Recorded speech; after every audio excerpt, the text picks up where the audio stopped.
And just like that, House of the Dragon is back with season 2 of the show.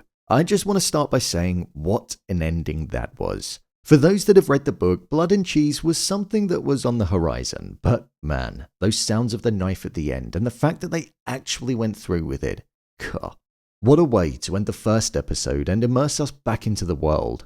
With war being on the horizon and us also getting our first look at Winterfell, the Wall and the Starks, let's jump into this episode and break down all that there was to take away from it. Plus, I'll also give my review.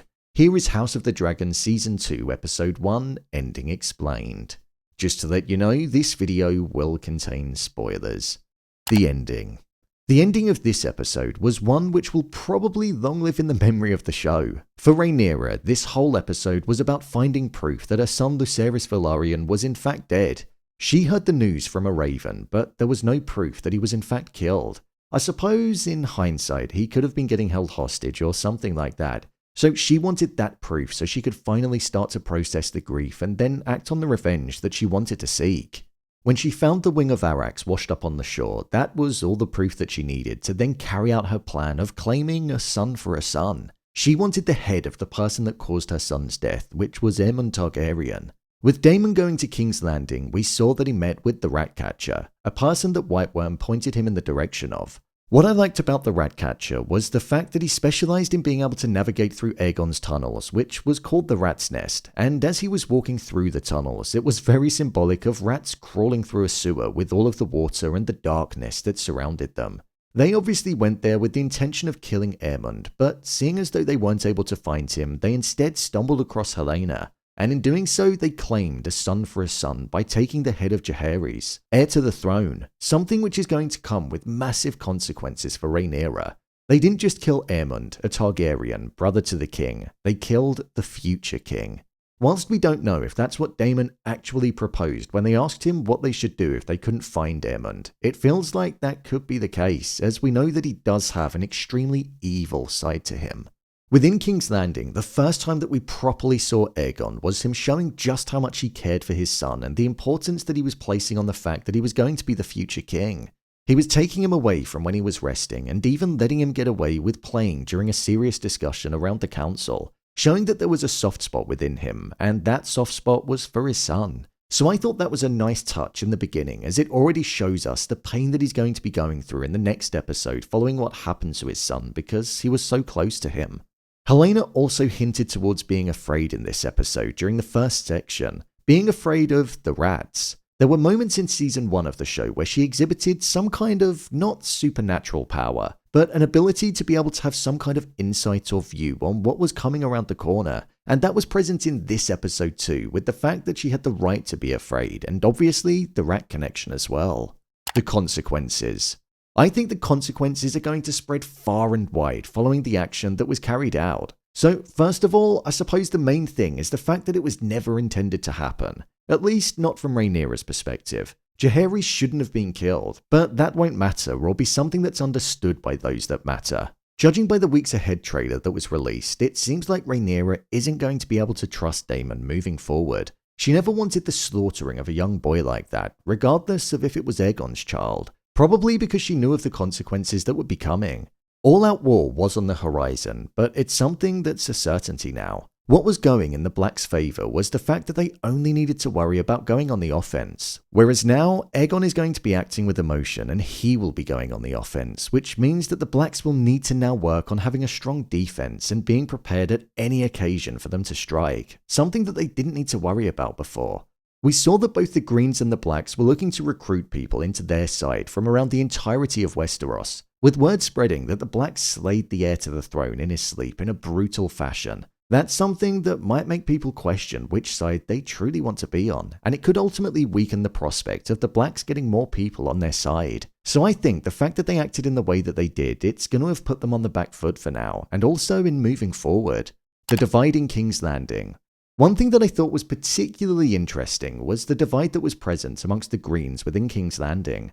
Aegon already looks like an incompetent leader after just one episode. He doesn't seem to have his head screwed on and he thinks more with his heart than he does his head. Which, whilst it might seem like a good thing to have an empathetic king, in order to be a ruthless leader that ascends the Iron Throne, emotions are something that you can't let waver your decisions. And we saw that being present when it came to the people asking for leniency on certain things. It was actually Ser Otto who got him back on track when it came to the decision making.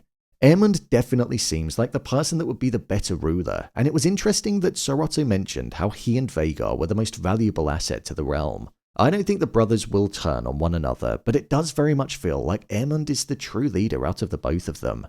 When it comes to Alicent, she seems to be breaking oaths and showing signs of empathy, which highlights that her connection to Rhaenyra is something which is present within her. She was being intimate with Sir Criston Cole on multiple occasions, and even in the final moments was caught in the act after they both said that they wouldn't do it again. Plus, when she was lighting a candle and mourning King Viserys, she also lit one and said the name Lucerys Velaryon, showing that maybe that motherly feeling that she has was something which allowed her to connect to Rhaenyra, and she could understand the pain that she was going through, especially due to the fact that it was down to the hands of her own son.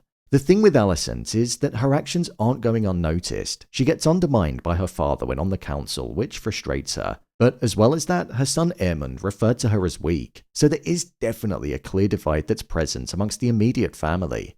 As well as that, Lord Larys also seems to be stirring the pot. He mentioned to Aegon about how Ser Otto was hand to his now third king, and that he was previously hand to Viserys and ultimately betrayed him. So it very much feels like Larys is laying down the foundations and planting the seed in Aegon's mind to be wary of his grandfather, and to make him aware that there might come a time where Ser Otto is making the decisions, when in reality it's Aegon's final decision that's crucial. So maybe Larys wants to be hand to the king. The divide amongst the family is something that's going to prove to be damaging in the long run, because they need unity. The death of Aegon's son is something which could provide that sense of unity, even if it was technically a son for a son. On a broader sense, it also feels like King's Landing and the residents of the city are struggling and feeling the weight of the strain due to the blockade that was set up.